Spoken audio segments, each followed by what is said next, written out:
I have a dream that one day this nation will rise up and live out the true meaning of its creed. We hold these truths to be self-evident, that all men are created equal. I have a dream that one day on the red hills of Georgia, sons of former slaves and the sons of former slave owners will be able to sit down together at the table of brotherhood. I have a dream. My four little children will one day live in a nation where they will not be judged by the color of their skin, but by the content of their character. I have a dream today.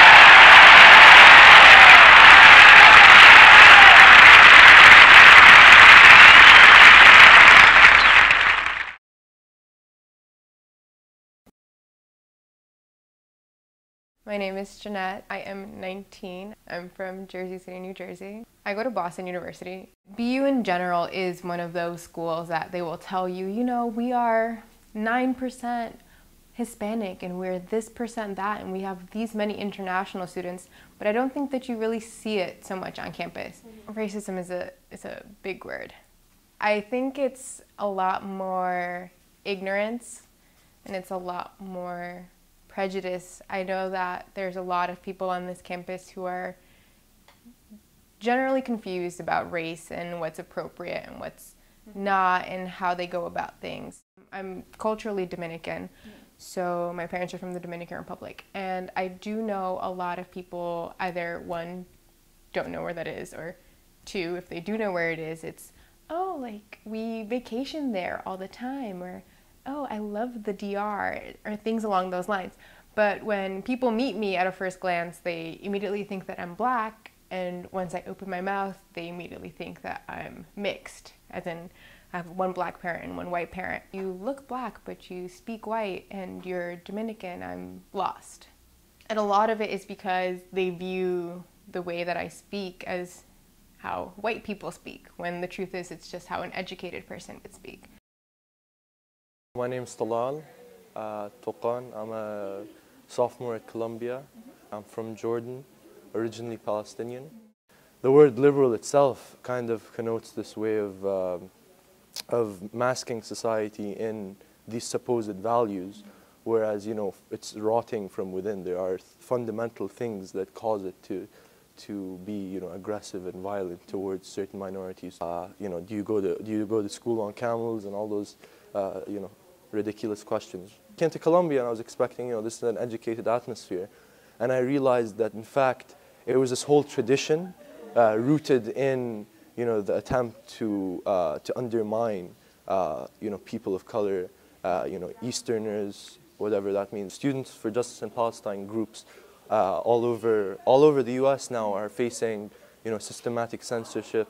Last year we put up a banner saying, "Stand for Justice, stand for Palestine," with a map of historic Palestine, and we put it up on Barnard. It was taken down the day after. Even though we went through all the right paperwork and everything, it was taken down by the administration because a lot of people felt unsafe with that banner up. They felt like they were being attacked, and because, you know, the map was painted in green, that, you know, kind of, they thought it denoted like a affiliation with Hamas. All sorts of these ridiculous statements to try and, you know, project this idea of like we're the ones who are actually being targeted, not them. You know, it's not a taboo anymore to be pro-Palestinian all over Europe or all over the world, whereas in the U.S. they're still clinging on to that. It starts with the students, and it just kind of ripples into society, right?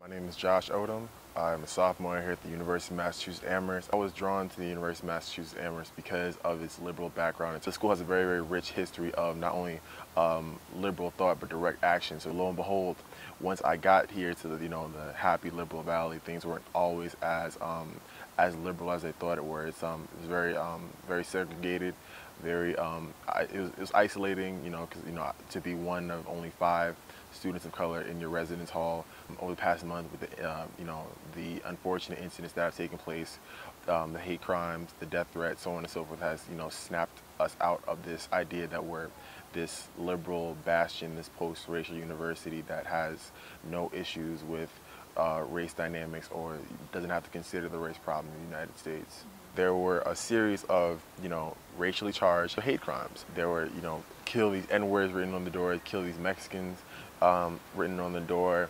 I know that there were a lot that weren't as heavily publicized or documented, such as, there were some things, anti-Semitic written.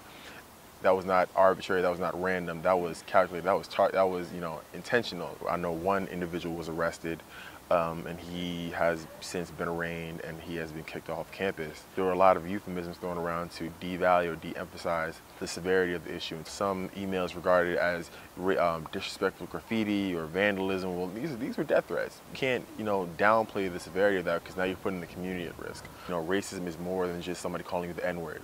It's ingrained in society so much so that it makes it hard for somebody not to discriminate. There's no such thing as a post-racial society, and if there was such a post-racial society, I wouldn't want to live in it. I want to live in a post-racist society to where I'm not marginalized, targeted just because of the color of my skin, but to perpetuate this idea of the fact that there's going to be a society where I need to erase a large part of my identity as a black man to make someone else, the other, feel comfortable is not something that I want to do, nor I want to take part in whatsoever. If you're here because you know your liberation is bound up with mine, let's work together. To stop and think what you're saying before you actually go ahead and say it. I'm not here to make your life more diverse. Don't assume that I'm going to be any less successful because of the color of my skin. I am not your spicy Latina. I'm not your exotic Indian. Don't teach me to be intelligent and then treat me like I'm stupid. Reflect on your position because you're on the wrong side of history. 1, 2, 3, and say it like it really is. Do it like it really is. Say it like it really is. Do it like it really is. Get up, back at you, getting it on, and still wide awake, 6 in the morning. This revolution goes on and on. This revolution goes on.